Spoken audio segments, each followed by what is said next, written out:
A sneak peek at the Hyperdrive Thunderbolt 3 USB-C hub for the MacBook Pro.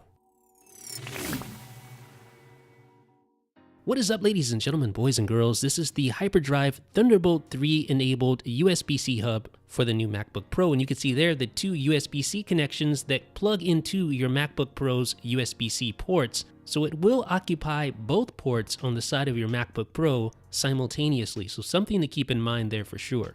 Now, the first port is a Thunderbolt 3 enabled port, but the second port is just a normal USB 3.1 Gen 1 connection. So 5 gigabits per second there, 40 gigabits per second on the Thunderbolt 3 port. You also get an SD card slot and a micro SD card slot, and you get a pair of USB-A ports. These are USB 3.0 ports. And lastly, you get HDMI output for up to 4K at 30 Hz. So let's connect the Hyperdrive to my MacBook Pro. It occupies, like I said, both USB-C ports, just like this, and now you're connected. So it sits fairly flush with the MacBook Pro, and these fully working prototypes that Hyper sent over do work very well. However, they are going to make some improvements aesthetically to make sure it fits flush with the side of the MacBook Pro. And you can see it also works on the opposite side if you're okay with flipping the hub around.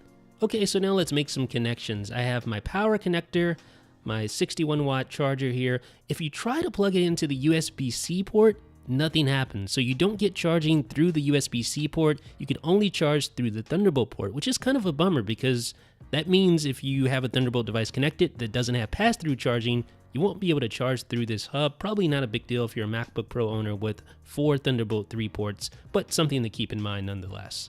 So I have my tough drive connected. That is via USB 3.1, Gen 1 by the way. I'm going to plug in the SD card slot here. It's a little awkward. It's a little tight for the SD card, adding it and removing it. There's just not a lot of clearance there to play around with. Now let's plug in a USB port. Just a normal USB-A port. This is my mixer. So now we're all connected, just like that. So really handy device here that allows you to connect multiple devices to the side of your MacBook Pro in a very flush, good-looking package here. Now I just connected a Thunderbolt 3 port.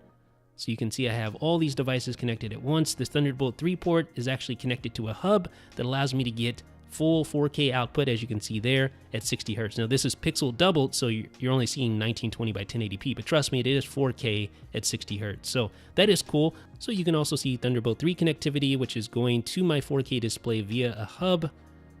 So just verifying that. And then lastly, let's check out USB, because you're able to maintain full USB 3.0 throughput at 5 gigabits per second, even with 4K at 60 Hz, which is something that other hubs obviously weren't able to do because they were USB-C only. This is Thunderbolt 3 in a good-looking aluminum enclosure that comes in space gray or silver. It's not perfect, but the Hyperdrive may be the answer that you're looking for when it comes to connecting peripherals to your MacBook Pro. Let me know what you guys think down below in the comments section. This is Jeff with 9 to 5 Mac.